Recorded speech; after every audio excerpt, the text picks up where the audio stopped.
Selamat sore Pak Akif. Jadi di sini saya Liurelio Valid dengan NIM 031 akan membahas mengenai hasil rancangan PID controller saya terkait studi kasus yang diberikan dari mata kuliah kontrol biomedis TA2 mengenai artificial pancreas design with process control.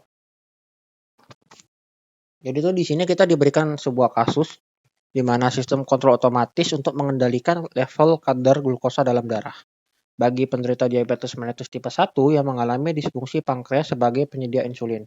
Nah, jadi dibutuhkan sebuah pankreas buatan berupa pompa insulin yang akan menginjeksikan insulin saat kadar gula dalam darah meningkat atau mengurangi aliran insulin saat kadar gula dalam darah menurun. Untuk itu, sistem pompa insulin ini dilengkapi dengan sebuah PID untuk menjaga kadar glukosa dalam darah dengan menambah atau mengurangi aliran insulin dari pompa insulin. Nah, jadi di sini tuh kita disuruh merancang PID controller untuk pompa insulinnya nanti. Nah, lalu kita tuh diarahkan untuk mendownload data-data yang dibutuhkan di link berikut. Nah, jadi setelah kita download, nah di sini tuh terdapat data-data yang kita butuhkan nantinya untuk mengontrol PID controller pompa insulin tersebut. Nah, jadi data awal yang kita gunakan untuk merancang PID-nya tuh di data.txt. Di sini tuh disediakan data awal. Nah, di mana data awal ini dapat kita gunakan untuk mencari transfer function dengan metode first order plus datetime. Dari ini tuh kita dapat mencari parameter-parameter PID nantinya. Nah, setelah itu juga langsung kita buka MATLAB. Nah, di MATLAB ini tuh pertama kita harus membuka beberapa library. Seperti yang pertama itu ada library MS1 Real Time Pacer dan pada simbolnya sama juga Real Time Pacer lib. Nah, setelah itu kita buka dan kita run dan kita unlock library-nya. Lalu kita buka buat diabetes 1 step. Nah, jadi di sini tuh terdapat blok-blok yang mempresentasikan pompa insulin tadinya. Nah, di sini tuh ada pompa insulin di mana pompa insulin itu akan selalu menginjeksi insulin sebesar 3 IU per menit. Dan juga di bawahnya terdapat base glukosa atau basis glukosanya sebesar 1000. Sementara di atasnya terdapat glukosa set point atau nilai glukosa dalam darah kita inginkan itu di sekitar 80. Nah, sementara batas glukosa yang kita inginkan tuh harus di bawah 104 dan di atas 68. Dan apabila kita run, itu hasil datanya akan tersimpan di data.net. Nah, seperti yang dapat dilihat, karena nggak ada makanan yang masuk dan juga nggak ada snack atau makanan, nah jadi tuh nilai glukosa dalam darahnya tuh selalu tetap di 76,22. Nah, di 76,2. Sementara nilai yang kita inginkan kadar glukosanya dalam darah itu sekitar 80. Yang dapat dilihat. Ini buat yang pertama. Buat yang kedua, itu di data.toSim.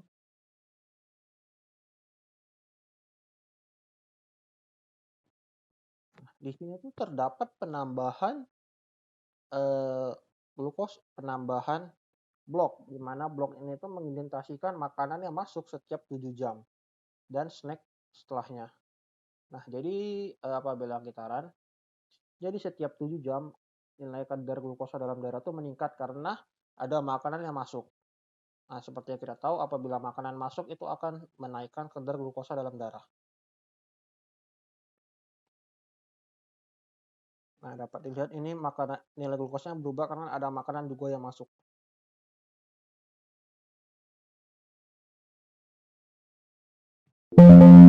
Nah, seperti yang dapat dilihat, injeksi insulin itu tetap di 3 IU per menit.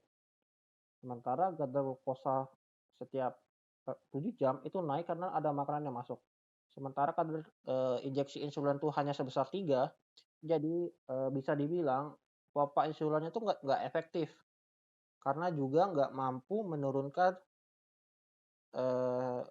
glukosa dalam darah ke set point yang kita inginkan di mana 80. Jadi setiap kali ada penambahan makanan, itu akan selalu melebihi batas atas dan kadang juga melebihi batas bawah. Nah, jadi itu di sini merupakan data awal yang sebelumnya yang terdapat di data.txt itu kita pindahkan ke Excel. Nah, seperti yang dapat dilihat di sini tuh masih bernilai dalam ratus ribuan ya. Di mana kolom pertama itu merupakan waktu, kolom kedua merupakan glukosa set point, kolom ketiga merupakan injeksi insulin, kolom keempat merupakan base glukosa, dan kolom keempat merupakan glukosa levelnya. Nah, lalu setiap kolom ini kita bagi dengan 10 pangkat 7. Biar juga datanya tuh lebih kelihatan lebih bagus dan lebih enak kita lihat. Di mana datanya itu mengindikasi menggambarkan pompa kerja insulin itu selama 24 jam. Nah, untuk mencari nilai dari transfer function atau parameter PID, itu lebih baik kita plot terlebih dahulu data tersebut. Nah, jadi untuk plottingnya itu yang dipakai hanya tiga parameter. Buat parameter pertama itu waktu, insulin, dan glukosa level. Karena yang terjadi perubahan hanya pada 3 parameter tersebut. Nah, buat kolom waktu ini bisa kita pindahkan dulu.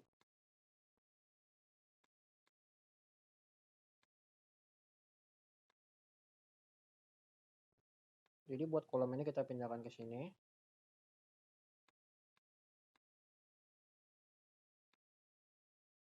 Lalu kita copy semua datanya.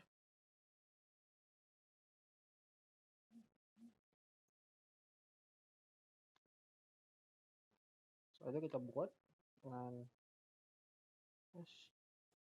kita copy. Nah, setelah kita masukkan data dari itu ke workspace MATLAB, lalu kita dapat memplotnya dengan codingan yang telah saya buat. Nah, di sini kenapa saya bagi dengan 10 pangkat 7? Karena nilai seperti yang sudah dibilang tadi, karena masih dalam bentuk ratus ribuan, jadi saya bagi untuk menggambarkan kerja waktu selama 24 jam. Apabila kita run, nah seperti yang dapat dilihat, ini merupakan gambaran plotting data awal dari glukosa tersebut. Nah, jadi di sini tuh di sebelah kiri merupakan hasil plottingan, merupakan data Excel, dan di sebelah kanan merupakan hasil plottingan data awal Excel tersebut. Nah, seperti yang kita tahu, kalau transfer function dari FOPDT itu merupakan KP dengan eksponensial pangkat minus dead time per S dibagi dengan tau P S atau tau I plus 1. Nah, jadi itu pertama itu kita guna untuk mencari nilai KP kan, pertama itu merupakan delta Y atau delta output dibagi delta U atau delta input. Nah, jadi untuk delta Y-nya pertama, nah delta Y sendiri itu merupakan perubahan nilai dari nilai awal ke perubahan nilai step input atau insulin pertama. Nah, jadi di sini tuh step input pertama atau insulin itu terdapat perubahan dari ketiga menuju 3,9 dengan terakhir itu di detik ke 6,3. Nah, jadi buat delta Y-nya itu kita lihat di detik 6,3 itu nilai glukosanya sebesar 63,38014.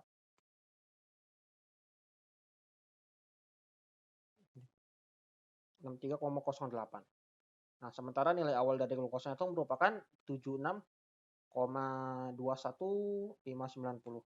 Jadi kita kurangkan 76,21.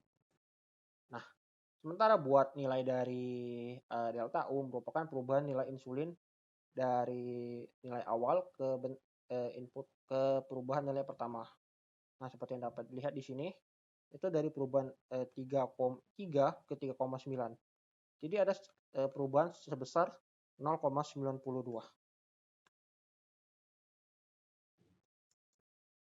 delta U.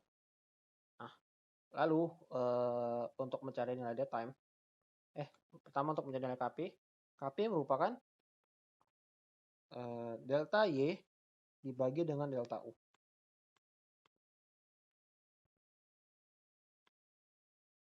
Delta Y dibagi dengan delta U. Nah, maka akan didapatkan nilai KP sebesar minus 14,27. Nah, untuk dead time sendiri merupakan perubahan waktu sebelum terjadi kenaikan nilai glukosa. Nah, jadi seperti yang dapat lihat, sebelum terjadi perubahan nilai glukosa itu di detik 4,45. Nah, di sini glukosa belum naik dan insulin juga belum berubah. Sementara mulai detik 4,5 itu insulin mulai naik, akan tetapi nilai glukosa belum berubah. Jadi dead time sendiri merupakan pengurangan waktu insulin berubah dan nilai glukosa berubah pertama kali. Nah, jadi dari 4,55, waktu 4,55 ini dikurangi dengan waktu 4,45. Jadi dead time-nya itu sebesar 0,1. Nah, lalu untuk nilai dengan tau pi, seperti kita tahu kan kalau nilai tau pi itu rumusnya merupakan tau pi ya. Merupakan 0,63 dikali dengan delta Y. Nah, di sini tuh didapat nilai minus 8,27169. Nah, akan tapi di sini ini tuh bukan merupakan nilai dari tau pi-nya itu. Nah, nilai dari tau pi sendiri itu merupakan nilai tersebut ditambah dengan nilai glukosa awal.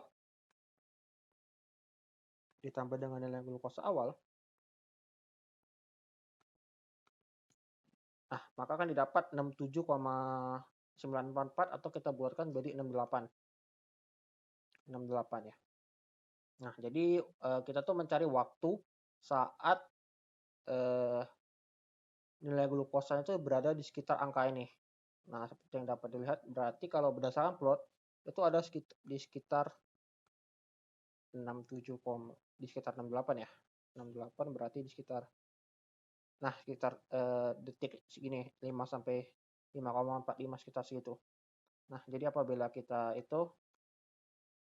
cari itu nilainya di detik, nah di detik 5,45. Nah, jadi buat tau pi-nya, nah tau pi sendiri itu merupakan 5,45 dikurang dari waktu awal sampai ke waktu dead time. Nah, seperti kita tahu dari waktu awal sampai ke waktu dead time itu kan tadi sebesar 4,55 ya. Berarti buat tau pi-nya itu merupakan 5,45 dikurang dengan 4,55. Nah, maka akan didapatkan tau pi-nya sebesar 0,9. Nah, tadi kan setelah kita cari nilai dari KP, tau P dan dead time-nya kan kita udah dapat.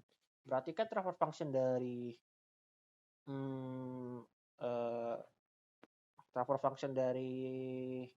ini kan udah dapat ya. Nah, tapi kan parameter yang digunakan untuk PID-nya kan merupakan nilai dari KC, KI, dan KD ya. Nah, sementara kan kita nggak tahu nilai dari KC, KI, dan KD-nya. Nah, jadi terdapat beberapa parameter lagi kita perlu cari, yaitu tau I, tau D, dan KC. Sama KI dan KD ya. Nah, untuk tau C sendiri itu merupakan dari persamaan yang dapat di referensi dari webnya juga, yaitu app monitor. Nah, kita dapat menggunakan rumus di bawah seperti yang di bawah ini. Di mana di sini tuh kita menggunakan aggressive tuning. Nah, jadi rumus dari tau C aggressive tuning itu merupakan maksimum dari 0,1 tau P dengan 0,1 tau P dengan 0,8 dikali dengan dead time. Nah, seperti ini dapat yang ada di tau C itu 0,09. Nah, tau C kan udah dapat, berarti kita bisa mencari nilai dari KC. Untuk KC-nya kita menggunakan 1 per KP dikali dengan tau P ditambah 0,5 dikali dengan dead time dibagi dengan tau C ditambah 0,5 dikali dead time ya.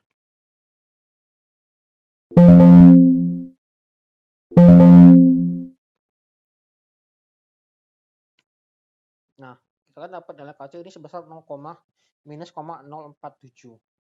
Nilai KC udah dapat, kita mencari nilai dari tau I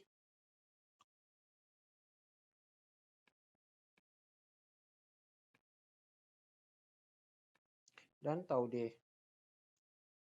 Nah, nilai dari tau I kan merupakan tau P ditambah dengan 0,5 dikali dengan dead time. Nilai tau I udah dapat, nilai tau D itu sama dengan tau P dikali dengan dead time dibagi 2 dikali tau P ditambah dead time. Nah, di sini kan udah dapat nilai dari tau I, tau D, dan KC. Nah, sementara kan nilai dari KI dan KD sendiri kita belum dapat.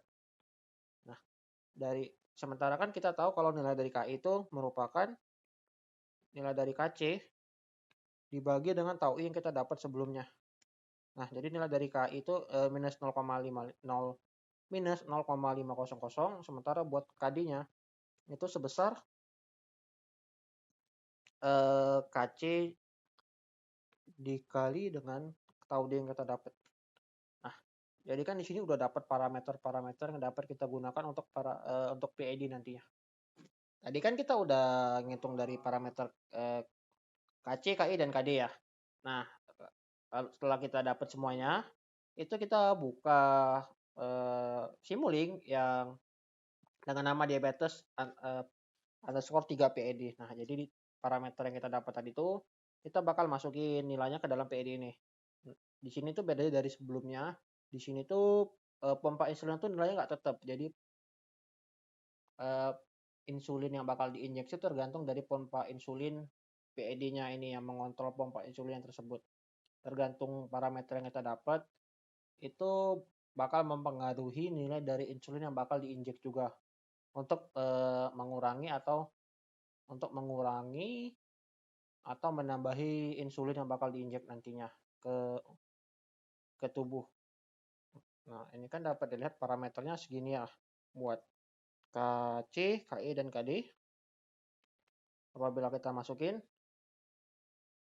itu nilai KI-nya KC-nya sebesar minus 0,47, KI sebesar minus 0,5, dan KD-nya sebesar minus 0,022.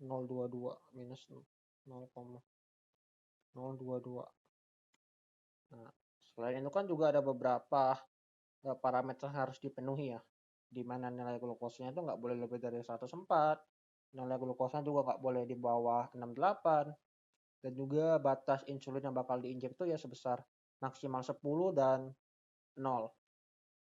Lalu parameter tadi kita run. Setelah kita run, nah yang dapat lihat tuh di sini kan set point ini kan berfungsi sebagai nilai insulin yang kita inginkan ya. Jadi walaupun pasien yang nggak makan, nggak apa, tapi pengennya tuh kadar glukosa dalam tubuhnya tuh nilainya di 80.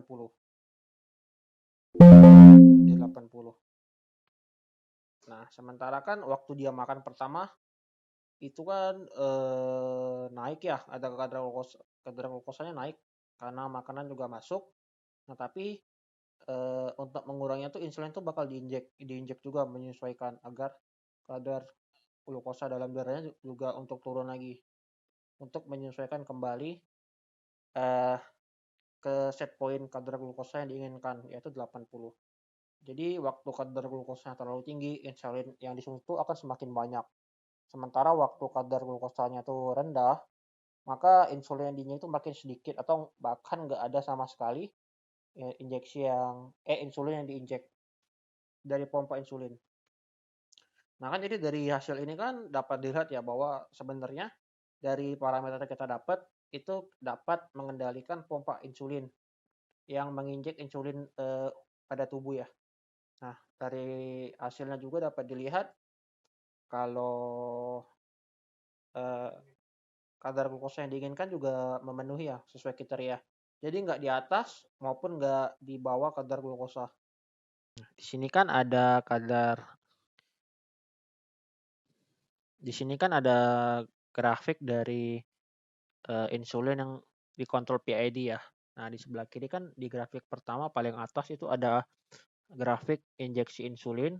Grafik kedua itu ada nilai glukosa makanan yang masuk. Grafik ketiga itu ada kadar glukosa dalam darah setelah diinjeksi insulin. Di kanan tuh sama aja kayak yang ketiga, yang tadi akan tetapi di sini tuh ada batas bawah glukosanya dan batas atas glukosa. Nah, kita kan dapat dilihat bahwa nilai awal glukosa dalam darah tuh nggak di 80.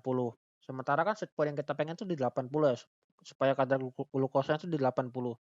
Jadi waktu dia nggak di bawah 80, otomatis tuh nilai insulin tuh bakal dikurangin. Atau ya bakal dikurangin dari 3 dari batas dari nilai awal insulin. Nah, otomatis itu insulin bakal naik sendiri.